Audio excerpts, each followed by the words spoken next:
नमस्कार, आप देख रहे हैं जन उत्तराखंड और मैं हूं आपके साथ भानु दीक्षित। सबसे पहले नजर हेडलाइंस पर। सीएम धामी ने मकर संक्रांति की दी शुभकामनाएं। कहा, ये पर्व लोक आस्था और जीवन में नव चेतना का प्रतीक, सभी के जीवन में सकारात्मक ऊर्जा का हो संचार।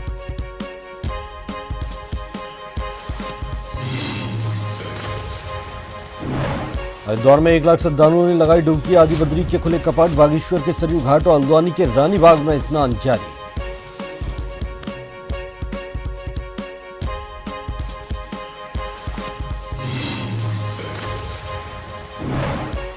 देहरादून में बीजेपी प्रवक्ता नवीन ठाकुर ने साधा निशाना। कहा, दिखावे की राजनीति करती है कांग्रेस, इनके पास लोगों को गुमराह करने का काम, जनता को बीजेपी पर विश्वास।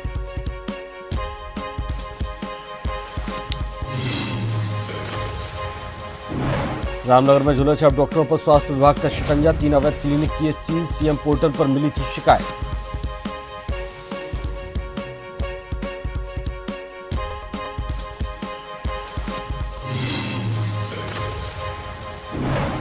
और उत्तराखंड में शीतलहर का कहर, पहाड़ों में माइनस में पहुंचा तापमान। 3 जिलों में झरने से पानी गिरते ही बना बर्फ। शुक्रवार से बारिश बर्फबारी का अलर्ट।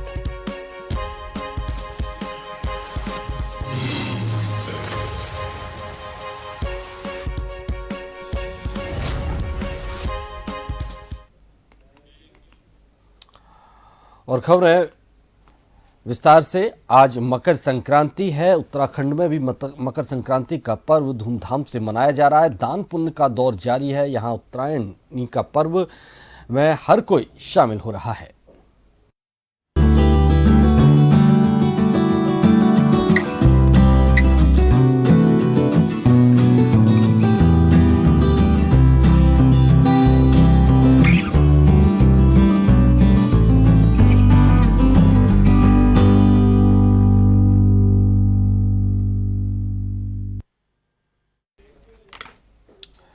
उत्तराखंड के मुख्यमंत्री पुष्कर सिंह धामी ने प्रदेशवासियों को पावन पर्व मकर संक्रांति, उत्तरायणी और घुघुती त्योहार की हार्दिक बधाई और शुभकामनाएं दी। सोशल मीडिया पर उन्होंने एक वीडियो संदेश दिया जिसमें उन्होंने कहा कि सूर्य देव के उत्तरायण होने का यह पावन पर्व हमारी लोक आस्था, प्रकृति से जुड़ाव और जीवन में नवचेतना का प्रतीक है। यह पावन पर्व आप सभी के जीवन में सुख, समृद्धि और नई ऊर्जा का संचार करे, यही प्रार्थना है।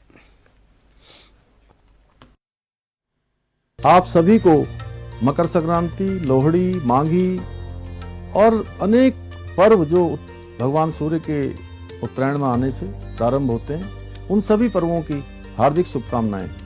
आज के इस पावन दिवस से भगवान सूर्य के उत्तरायण होने के साथ ही आप सभी के जीवन में नई ऊर्जा, नई उम्मीदें और नए संकल्पों का संचार हो, ऐसी मेरी परमपिता परमेश्वर से प्रार्थना है।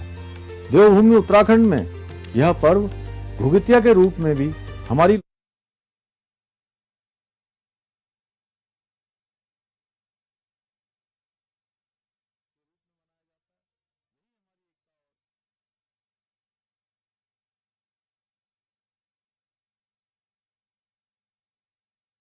के निवारण और मंगल की कामना करते हैं। वर्ष 2026 विकसित भारत को मकर संक्रांति, लोहड़ी, माघी और अनेक पर्व जो भगवान सूर्य के उत्तरायण में आने से प्रारंभ होते हैं, उन सभी पर्वों की हार्दिक शुभकामनाएं।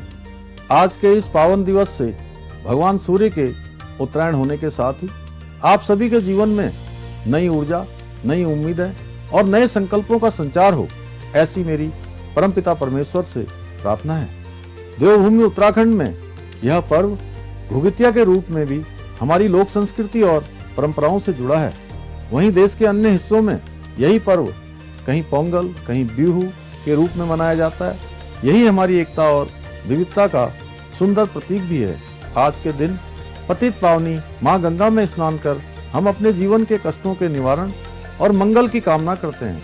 वर्ष 2026 विकसित भारत 2047 के संकल्प को और मजबूत करने का वर्ष बने, इसी कामना के साथ मेरी प्रार्थना है कि सूर्य भगवान की कृपा से आप सभी के जीवन में स्वास्थ्य, समृद्धि और सुख बना रहे। एक बार पुनः आप सभी को मकर संक्रांति की हार्दिक शुभकामनाएं। हरिद्वार में मकर संक्रांति के पावन पर्व पर श्रद्धालुओं की भारी भीड़ उमड़ रही है। हर की पैड़ी समेत विभिन्न घाटों पर श्रद्धालु ब्रह्म मुहूर्त से ही गंगा स्नान कर दान पुण्य कर रहे हैं। भक्तों ने तड़के से ही गंगा घाटों पर पूजन और सूर्यदेव को अर्घ्य देकर सुख समृद्धि की कामना की। तो वहीं सुरक्षा के मद्देनजर मेला क्षेत्र को 8 जोन और 22 सेक्टर में बांटकर भारी पुलिस बल तैनात किया गया।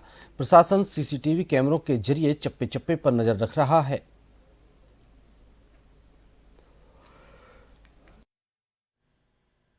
देखिए, आज मकर संक्रांति के दिन जो है हरिद्वार में यहाँ पे गंगा घाट पे स्नान हो रहा है। भीड़ जो है अभी तो सामान्य है, लेकिन जैसे जैसे कि हम देख रहे हैं धीरे धीरे भीड़ बढ़ रही है। और स्नान में जो है पुलिस ड्यूटी रात से ही जो है कल शाम से ही हमने लगा दी थी आफ्टर ब्रीफिंग, और जो है आज पूरे दिन ड्यूटियां लगी रहेगी ताकि सुरक्षित स्नान जो है इंश्योर किया जा सके।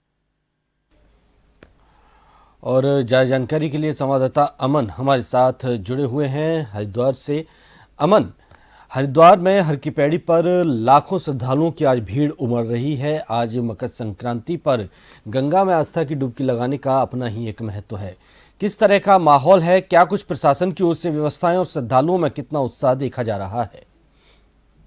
जी बिल्कुल, देखिए आज साल का पहला स्नान है, यानी कि आज मकर संक्रांति का जो है स्नान है। सुबह से हमने देखा कि तमाम जो हरकी पौड़ी है, जो हमने घाट है, वहाँ पर सुबह से ही जो श्रद्धालु है उनकी काफी भीड़ देखने के लिए मिली है। हालांकि आज कहीं न कहीं ये आंकड़ा लाखों तक पहुंचेगा, क्योंकि साल का ये पहला स्नान है, वो बहुत ही अहम ये स्नान माना जाता है, क्योंकि करीब 23 सालों के बाद में ऐसा संयोग बना है कि जिसको लेके यहाँ पे जो मकर संक्रांति का जो स्नान है ये यहाँ पे पहुंचा है। क्योंकि कहीं न कहीं आज 14 जनवरी और 15 जनवरी को ये स्नान होने, जिसको लेके प्रशासन ने भी जो तमाम तैयारियां है वो पूरी कर ली थी। हालांकि आज सुबह से जो ठंड है उसका भी कहर देखने के लिए मिल रहा है, लेकिन ये कहना गलत नहीं हो कि कहीं न कहीं जिस तरीके की बढ़ती ठंड है उससे आस्था भारी पड़ती हुई दिखाई दे रही, क्योंकि सुबह 4 बजे से तमाम जो घाट थे वो बिल्कुल यहाँ पे भरने लगे। तो यहाँ पे गंगा आरती के समय तक, यानी कि करीब 6:30 बजे तक जो श्रद्धालु थे वो घाटों पे पहुंच गए, तो आस्था की डुबकी यहाँ पे लगा रहे। तो ऐसी मान्यता होती है कि आज के दिन जो गंगा घाटों पर पहुंचकर गंगा स्नान करते हैं और दीपदान करते हैं, उसके तो जो तमाम पाप होते हैं उसको मुक्ति मिलती है। मोक्ष दायिनी मां गंगा में स्नान करने के बाद उनको कई तरह के जो है पुण्य भी यहाँ पे मिलते हैं। आज कहीं न कहीं जो ये गंगा स्नान है उसको लेकर जो प्रशासन की जो टीम है वो चप्पे चप्पे पर तैनात है। खास तौर से हमने देखा है कि जो महिला घाट है वहाँ पर महिला पुलिस कर्मियों को तैनात किया गया है, क्योंकि अक्सर ऐसा देखा जाता है कि जो मंचले होते हैं वो महिलाओं के साथ में कई तरह की हरकत कर देते हैं, जिसके बाद कई तरह के विवाद मिलकर सामने आते हैं। तो उसको लेकर यहाँ पे पुलिस प्रशासन ने खास तौर से ध्यान रखे कि यानी कि जो यहाँ पे महिला घाट है वहाँ पे महिला पुलिस बल को तैनात किया गया है। खास तौर से सीसीटीवी कैमरे और ड्रोन से भी निगरानी रखी गई है। सुरक्षा को देखते हुए मेले क्षेत्र को 8 जोन और 22 सेक्टर में बांटा गया है, और यहाँ पे 500 से अधिक जो पुलिस कर्मी है वो यहाँ पे तैनात किए गए हैं। साफ तौर से कहा जा सकता है कि किसी भी तरह की ढिलाई सुरक्षा में न हो, उसको लेकर यहाँ पे हरिद्वार के एसएसपी और जिला अधिकारी के द्वारा यहाँ पे एक दिन पहले तमाम जो उसको ब्रीफ किया गया था। खास तौर से हमने देखा था कि अभी कावड़ मेले के दौरान जब मनसा देवी पे एक बड़ा हादसा हो गया था जिसमें कई लोगों की मौत हो गई थी, तो उसकी पुनरावृत्ति न हो उसको लेकर भी यहाँ पे विशेष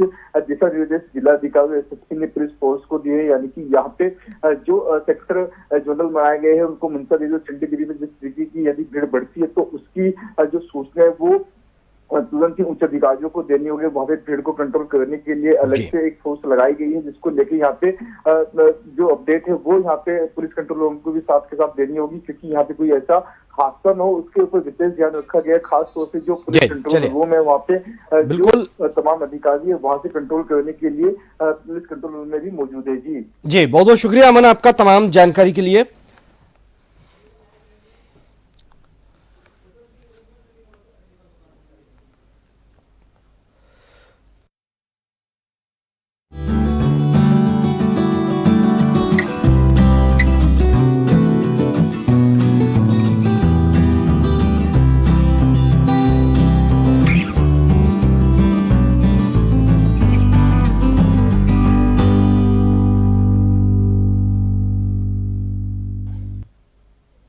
और अब आपको सीधे लिए चलते हैं ऊधम सिंह नगर, जहां खटीमा बस अड्डे का सीएम धामी ने लोकार्पण किया।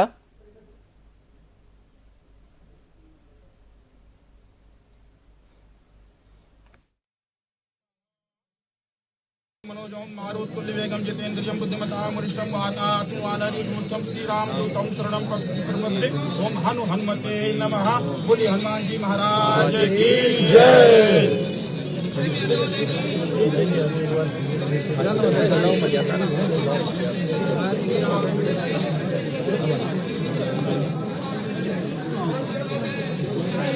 हरि ओम मां सर्वमंगल मांगल्ये शिवे सर्वार्थ साधिके शरण्ये त्र्यंबके गौरी नारायणी नमो नमस्ते। ओम जयंती मंगला काली भद्रकाली कपालिनी दुर्गा क्षमा शिवा धात्री स्वाहा सदा नमो की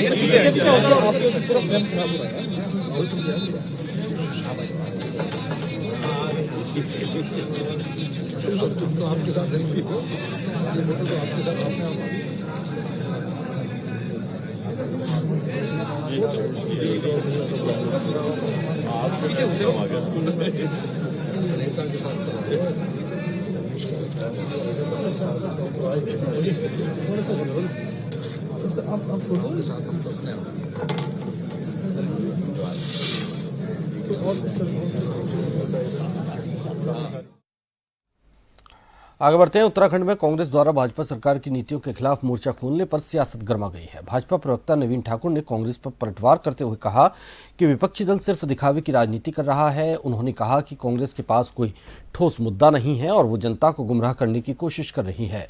ठाकुर के मुताबिक जनता का विश्वास भाजपा के साथ है और जन जन के द्वार जैसे कार्यक्रम से जनता की समस्याओं का मौके पर समाधान किया जा रहा है।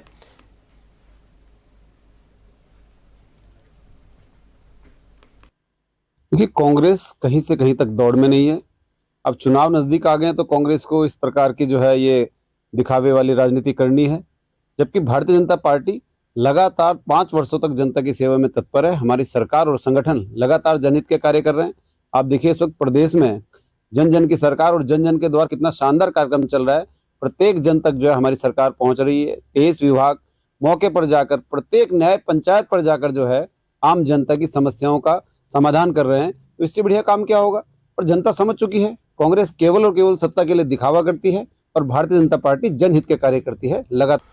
और अब आपको सीधा लिए चलते हैं उधम सिंह नगर, जहां खटीमा बस स्टैंड के उद्घाटन समारोह में पुष्कर सिंह धामी संबोधित कर रहे हैं। विधायक रुद्रपुर श्री शिव अरोड़ा जी, भारतीय जनता पार्टी के जिला अध्यक्ष श्री कमल जिंदल जी, जिला पंचायत के अध्यक्ष श्री अजय मौर्य जी, पूर्व विधायक डॉक्टर प्रेम सिंह राणा जी, प्रदेश उपाध्यक्ष श्रीपाल राणा जी, नगर पालिका परिषद खटीमा के चेयरमैन श्री रमेश चंद्र जोशी जी, डॉक्टर अनिल डब्बू जी, अध्यक्ष मंडी परिषद, रीना जोशी जी, सचिव परिवहन उत्तराखंड श्री नितिन भदौरिया जी, जिलाधिकारी उधम सिंह नगर श्री जय किशन जी, बीसी उधम सिंह नगर विकास प्राधिकरण श्री मणिकांत मिश्र जी, एसएसपी उधम सिंह नगर, महेश राणा जी, मंडल अध्यक्ष रमेश जोशी जी, अमित कुमार पांडे जी, नीता सक्सेना जी, अध्यक्ष महिला मोर्चा हिमांशु बिष्ट जी, सतीश चंद्र भट्ट जी, प्रदेश उपाध्यक्ष युवा मोर्चा श्री नंदन सिंह खड़ाया जी, कामू भारती जी, रणदीप पोखरिया जी, करुण दत्ता जी, रविंद्र सिंह राणा जी, फरजाना बेगम जी, मनजीत सिंह जी और सुखदेव सिंह नामधारी जी, बिमला बिष्ट जी और सभी यहाँ पर प्रेम सिंह टूरना जी, सभी आए हुए हमारे सभी मंचासीन अतिथिगण और सामने बड़ी संख्या में आज आए हुए हमारे सभी महानुभाव, सभी का जिनका नाम भी नहीं आ पाया वो भी हमारे लिए उतने ही महत्वपूर्ण है जितने यहाँ बैठे हुए लोग हैं। उपस्थित सभी बड़े बुजुर्ग, माताएं, बहनें, सभी मेरे युवा नौजवान साथियों और मीडिया के सभी मित्र,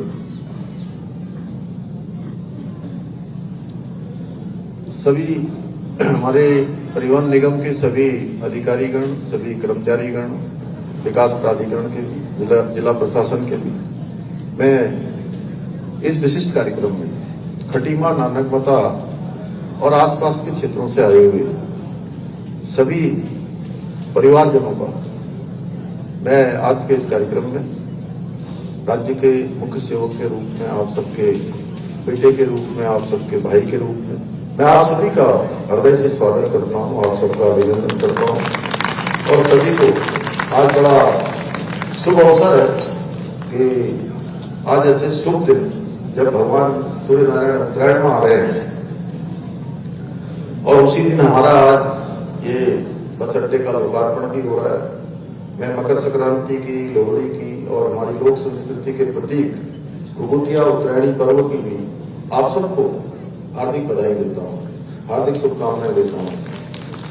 और सच में ये दिन आज बहुत विशेष है कि आज के इस पावन अवसर पर आप सभी के सानिध्य में 11 करोड़ रुपए की धनराशि से बना हुआ ये हाईटेक बस स्टैंड आज आप सबके साथ में मुझे इसका शुभारंभ करने का सौभाग्य प्राप्त हो रहा है। और यह अवसर मेरे लिए बहुत विशेष महत्व रखता है। वैसे तो बहुत सारी योजनाएं खटीमा में बनी हैं, बहुत सारी योजनाओं के लोकार्पण हुए हैं, योजनाएं केवल शुरू ही नहीं हुई हैं।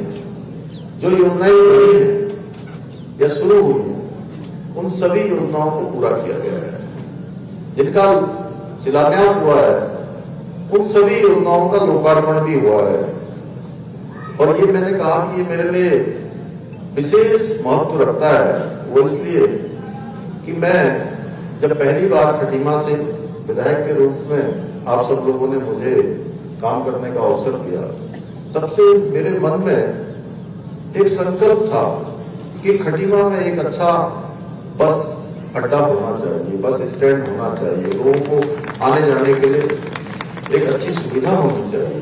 क्योंकि मैं देखता था, क्योंकि घर से आता था तो हमेशा मुझे खटीमा का रोडवेज पार करना पड़ता था। और कभी कभी बारिश आती थी तो मैं देखता था, जैसी बारिश आती थी ना, जो लोग बस पकड़ने के लिए आते हैं, भुवन भट्टी की भी दुकान थी, कैलाश भट्टी, भुवन भट्टी, तो जैसी बारिश आती थी तो लोग जो है अपना झोला पकड़ के या अपना। आगे बढ़ते हैं। देहरादून में नगर निगम का अतिक्रमण विरोधी अभियान जारी है, जहां बंगाली कोठी से दून विश्वविद्यालय चौक तक अतिक्रमण हटाया गया। सार्वजनिक मार्गों और फुटपाथों से अवैध कब्जे साफ किए गए। बता दें कि इस अभियान से यातायात व्यवस्था को सुचारू किया गया। नियम उल्लंघन करने वालों से 9,000 रुपए का अर्थदंड वसूला। साथ ही अतिक्रमणकारियों को भविष्य में नियम पालन की सख्त चेतावनी दी। रामनगर में नगरपालिका के करीब 1 दर्जन सभासदों ने संयुक्त रूप से नगर की बिगड़ती यातायात व्यवस्था पटरी पर लाने और जनता को जाम से निजात दिलाने की मांग को लेकर एआरटीओ को ज्ञापन सौंपा और समस्या के समाधान की मांग की। सभासद तनुज दुर्गापाल ने बताया कि रामनगर की बिगड़ती यातायात व्यवस्था और जाम के कारण आम जनता को परेशानियों का सामना करना पड़ रहा है।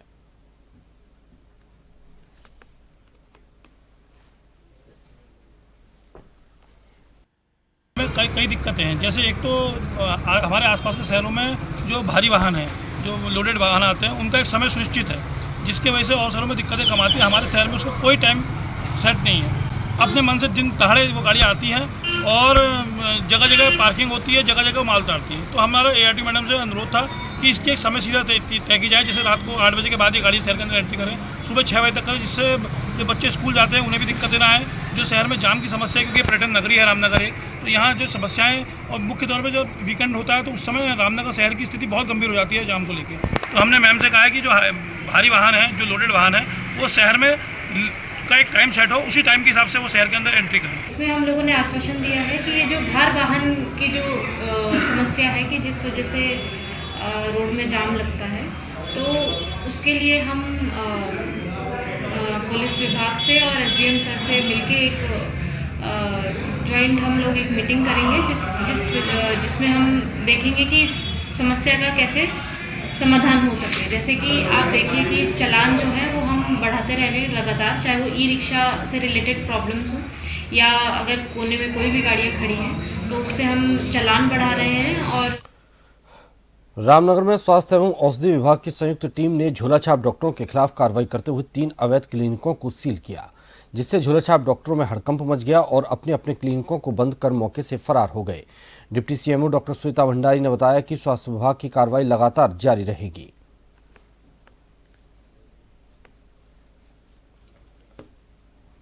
हरिद्वार के रुड़की में लोगों ने सड़कों पर आकर एक दूसरे पर लाठी डंडों और धारदार हथियारों से हमला कर दिया। घटना से जुड़ा वीडियो भी सामने आया है, जिसमें 30 से ज्यादा लोग एक दूसरे पर हमला करते हुए दिख रहे हैं। घटना लक्सर क्षेत्र स्थित रनसूरा गांव की है। वीडियो में पहले दोनों पक्षों के बीच किसी बात को लेकर बहस होती है और कुछ ही पलों में हालात बेकाबू हो जाते हैं। देखते ही देखते दोनों ओर से लोग हथियार लेकर आमने सामने आ जाते हैं और मारपीट शुरू हो जाती है। इस झड़प में 3 लोग गंभीर रूप से घायल बताए जा रहे हैं। एसपी डीआर शेखर चंद सुवाल ने बताया कि वायरल वीडियो पीड़ित की शिकायत के आधार पर आरोपियों की पहचान कर मुकदमा दर्ज कर लिया गया है। पुलिस का कहना है कि सभी दोषियों के खिलाफ सख्त कार्रवाई की जाएगी और किसी को बख्शा नहीं जाएगा। फिलहाल पूरे गांव में पुलिस तैनात है और हालात पर नजर रख रही है।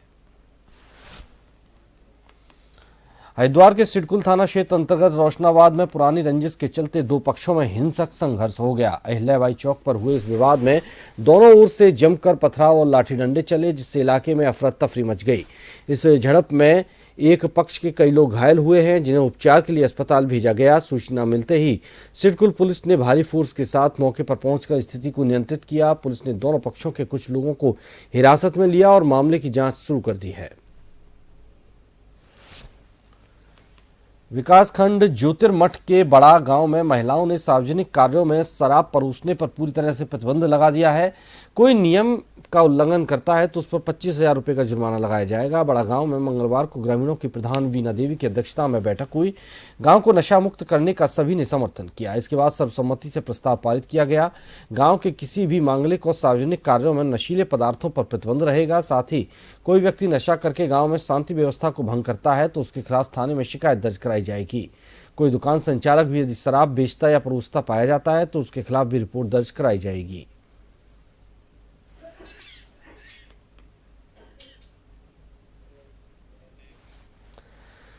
बागेश्वर धाम में 20 जनवरी तक चलने वाला उत्तरायणी मेला परवान पर है। कैबिनेट मंत्री सौरभ बहुगुणा ने इसका विधिवत शुभारंभ रिबन काट कर किया। इस दौरान उन्होंने विभिन्न सरकारी स्टॉलों का निरीक्षण किया। बता दें कि उत्तरायणी मेले को लेकर बागनाथ मंदिर को 2 क्विंटल फूलों से सजाया गया है।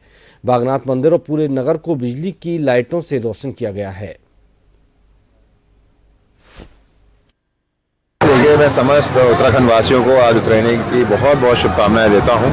हमारा उत्तराखंड का लोक पर्व है और देखिए इस लोक पर्व की एक स्पेशल बात ये है कि 14 जनवरी को ही ये पर्व जो है मनाया जाता है हर साल।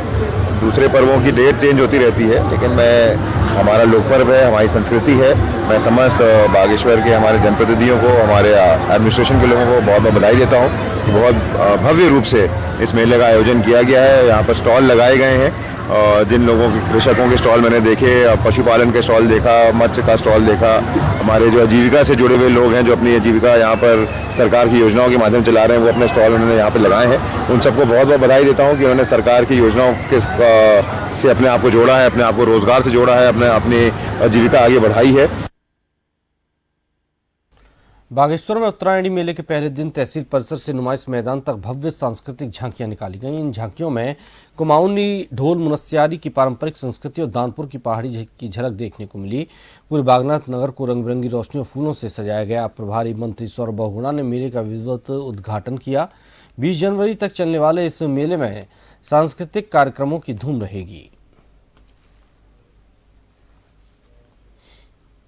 देहरादून के दून सरकारी अस्पताल में मरीजों को अब घंटों लंबी लाइनों में खड़ा नहीं होना पड़ेगा। अस्पताल प्रबंधन ने QR कोड सिस्टम शुरू किया है, जिसमें मरीज मोबाइल से स्कैन कर तुरंत टोकन प्राप्त कर सकते हैं। घर बैठे ऐप के जरिए भी पंजीकरण की सुविधा दी जा रही है। साथ ही मरीजों के रिकॉर्ड का डिजिटलीकरण किया जा रहा है ताकि आयुष्मान भारत हेल्थ अकाउंट के जरिए पुराना रिकॉर्ड ऑनलाइन देखा जा सके। इस नई व्यवस्था से मरीजों के समय की काफी बचत हो रही है।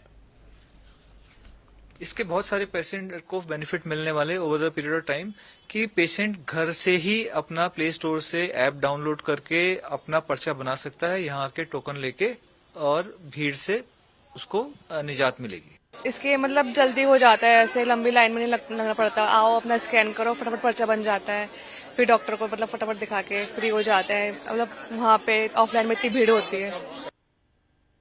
मैंने अभी 2 मिनट पहले किया है। 149 है मेरा टोकन, 141 चल रहा है। ये अच्छा है, इतनी लंबी लाइन में हमें लगना नहीं पड़ता और इतनी भीड़ से बच जाते हैं लोग, और इससे बहुत बीमारी भी फैलती है। तो ये चीज़ अच्छी लगी मुझे तो पर्सनली, और लाइन में लगने से बच जाते हैं हम।